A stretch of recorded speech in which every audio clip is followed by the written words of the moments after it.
ಪೂರಿ ಬಜ್ಜಿನ ಹೆಂಗೆ ಮಾಡೋದು ಅಂದ್ರೆ ಮೊದಲಿಗೆ ಹಾಲನ್ನ ಚೆನ್ನಾಗಿ ತೊಳೆದು ಬೇಯಿಸಿ ಮ್ಯಾಶ್ ಮಾಡಿಡ್ರಿ. ಅದರ ದೋಸ್ತಿಗಳಾದ ಈರುಳ್ಳಿ ಹಸಿಮೆಣಸನ್ನು ಚೆನ್ನಾಗಿ ಕಚ್ ಕಟ್ ಮಾಡಿರಿ. ಈಗ ಬಾಣಲೆಯಲ್ಲಿ ಎಣ್ಣೆ ಹಾಕಿ ಅದಕ್ಕೆ ಸಾಸಿವೆ, ಉದ್ದಿನಬೇಳೆ, ಕರಿಬೇವು, ಕೆಂಪು ಮೆಣಸು, ಹಸಿಮೆಣಸು, ಈರುಳ್ಳಿ ಹಾಗೆ ಮ್ಯಾಶ್ ಮಾಡಿದಂತಹ ಹಾಲನ್ನ ಸೇರಿಸಿ ಅದರ ಮ್ಯಾಲ ಅರಿಶಿನ ಉಪ್ಪಿನ ಅಭಿಷೇಕ ಮಾಡಿರಿ.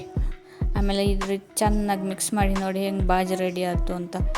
ಈಗ ಪೂರಿ ಮಾಡಲಿಕ್ಕೆ ಗೋಧಿ ಹಿಟ್ಟನ್ನು ರೆಡಿ ಮಾಡಿರಿ. ಅದರ ಬಾಲನ್ನು ಮಾಡಿಟ್ಕೊಂಡು ಅದಕ್ಕೆ ಎಣ್ಣೆ ಸವರಿ ಹಪ್ಪಳ ಪ್ರೆಸ್ದೊಳಗಿಟ್ಟು ಚೆನ್ನಾಗಿ ಒತ್ತಿ ತೆಗ್ರಿ. ನೋಡಿ ಈ ರೀತಿ ರೌಂಡ್ ಆಗಿ ಚಲೋ ಆಗ್ಬೇಕು ಕಣ್ರಿ. ಈಗ ಬಾಣಲಿಗೆ ಎಣ್ಣೆ ಹಾಕಿಬಿಟ್ಟು ಬಿಸಿ ಆಗ್ಲಿಕ್ಕೆ ಇಡ್ರಿ. ಆವಾಗ ಒತ್ತಿಟ್ಟ ಹಿಟ್ಟನ್ನು ಅದರೊಳಗೆ ಬಿಡ್ರಿ. ನೋಡಿ ಹೆಂಗೆ ಉಬ್ಬಿ ಬರ್ತದ ಅಂತ. ಉಬ್ಬಿ ಬಂದಿಲ್ಲ ಅಂದರೆ ಅದನ್ನು ಒತ್ತಿ ಅದರ ಮೇಲೆ ಸ್ವಲ್ಪ ಎಣ್ಣೆ ಅಭಿಷೇಕ ಮಾಡಿರಿ. ಆವಾಗ ಉಬ್ಬಿ ಬರುತ್ತೆ. ಇವಾಗ ಪೂರಿನೂ ರೆಡಿ ಆಯಿತು. ಇನ್ಯಾಕೆ ತಡ, ಒಂದು ಪ್ಲೇಟ್ ಇಡ್ರಿ, 2 ಪೂರಿ ಹಾಕ್ರಿ, ಬಾಜಿನೂ ಹಾಕ್ರಿ. ಅಣ್ಣ ತಮ್ಮ ಅಕ್ಕ ತಂಗಿ ಜೊತೆ ಸೇರಿ ತಿನ್ನಿರಿ.